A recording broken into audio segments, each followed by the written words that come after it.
When I first met James, I went and said to my nurse, I said, there's something special about this person. I can't put my finger on it. I know he's suffering, but I think something bigger is going to happen.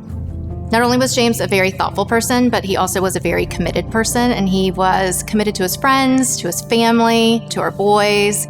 He was committed to the sport that he loved to play every day, tennis, to his coworkers. He genuinely loved people, and I think that showed to people around him.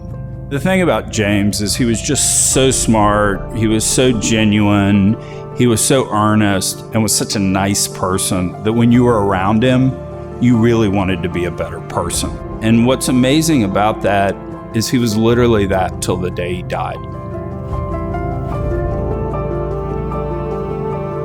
Unfortunately, at this point in time, there really is no cure for brain tumors. Glioblastoma is actually the most aggressive and unfortunately the most common brain tumor in adults.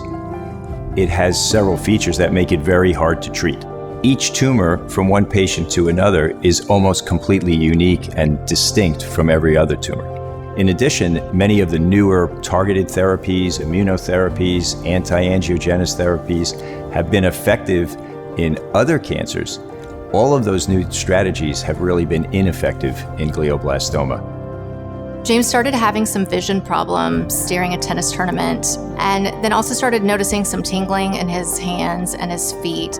He'd self-diagnosed himself with MS, and so he was going to a neurologist to confirm that, and the neurologist said, you don't have MS, but while you're here, let's do an MRI, and the MRI found a small brain tumor at the time. You know, the horrific thing about brain cancer that James told me is literally the life expectancy of someone with brain cancer over the past 30 years had gone from 1 year to 1.1 year. There literally hadn't been any improvements. The first part of his treatment, he did well physically. He went into brain surgery and came out. He won a tennis tournament while undergoing radiation. Unfortunately, in a very short time, less than a year, he had a new tumor develop, now much more aggressive. It now had the official designation of glioblastoma. We took it out again, but then again, he soon after recurred. As the tumor progressed, it left him with a lot of mobility issues that then affected his life, and it affected our family's life. Some days getting up and getting dressed and getting out of the house was a big accomplishment just on its own. At that point, we did have our first clinical trial open, and James became very interested in pursuing that as a potential therapy. Even knowing how wonderful MD Anderson was, we were still blown away after meeting Dr. Lang and learning about all of the research that was going on in his laboratory with his team of doctors. The discoveries coming out of his lab were really exciting and promising. About 25 years ago, Drs. Foyo and Gomez-Manzano realized that they could engineer the common cold virus to make it able to kill tumors, but not to hurt normal cells. And that idea really transformed our thinking about how we could treat brain tumors. That first clinical trial showed us for the first time, by examining the specimens taken from the patients after the treatment, that the virus was getting into the tumor cells, was replicating in those tumor cells, and it was killing the tumor cells. To bring it to clinical trial was remarkable. There's a thing called the translational abyss, where approaches that are developed in the lab never get to patients. Through philanthropy, we were able to make that leap. And then once we got started, the Broach Foundation really allowed us to move forward quickly and to get us to where we are today. Raising funds for brain cancer research was really important to James because he knew the effect that the disease was going to have on his life. He knew that he was going to miss out on watching his boys grow up. He was going to miss out on teaching them to play tennis and teaching them how to drive and watching them go off to their first middle school dance and seeing them go off for college and get married and have their own children. And he didn't want other families to miss out on everything that he was going to miss out on. It's really important to me that the boys know who James was and that they carry him in their hearts. And one of the biggest ways we do that is through the work of the foundation. It's really heartwarming, but it also provides us lots of opportunities to talk about doing good for the community and seeing a cause, and instead of just thinking about it, being active and actually trying to do something about it. I think about how James would feel about the progress the foundation's made and the research that's been accomplished. We want to provide early stage funds for researchers so that they have the freedom to think outside the box. The Broach Foundation's funds have helped us not only fund the oncolytic virus, but we've actually also made strides in other parallel research programs. For example, we have a program called Catalyst, where we're taking tumors from every patient and we're profiling those tumors to see if we can understand all the molecular changes. We also have a program looking at other types of cells that could potentially kill tumors themselves called natural killer cells.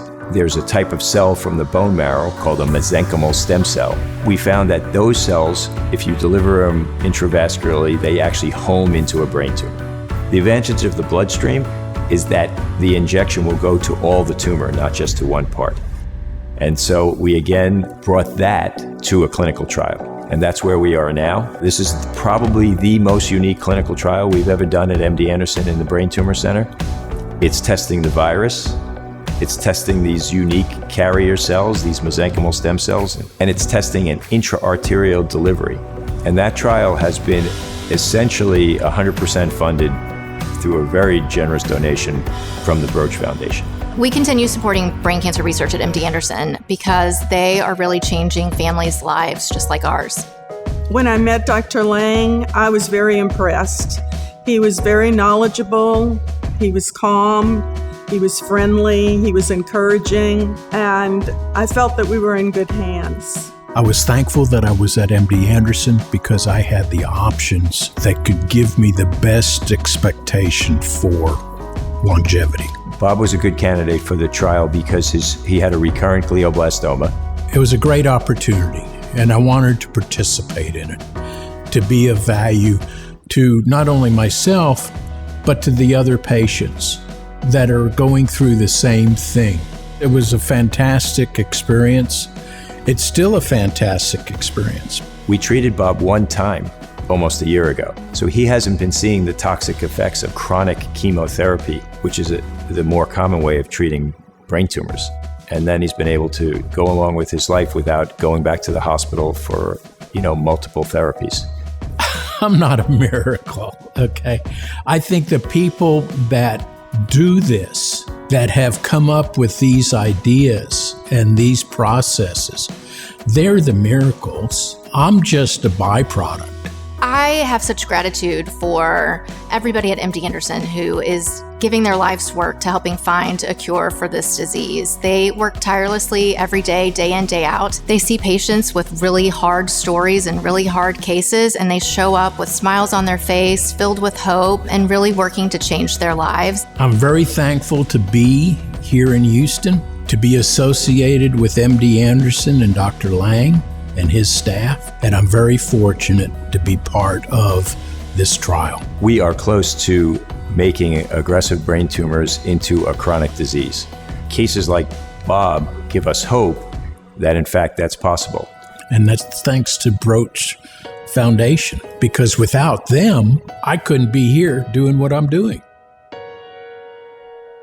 When we see the extremely generous donations having such a measurable impact on patient lives, we know we're funding the right research at the right place. I'm filled with gratitude for our donors. None of this would be possible without their generous gifts to the foundation. And the fact that they show up year after year after year is astonishing to me, really. I know they're called upon to support many causes. The fact that they choose brain cancer research is really humbling to me, and I know it would be really humbling to James. Over the past decade, the Broach Foundation has supported Dr. Lang and his team's research at MD Anderson. Their support has been critical in helping multiple clinical trials go directly from the lab to patients. This includes ongoing studies of the next generation of the Delta 24 tumor-killing virus and innovations in mesenchymal stem cell delivery. We at MD Anderson are grateful for your generous support over the past 10 years and for each and every person who has contributed to the Broach Foundation's goal of eradicating brain cancer.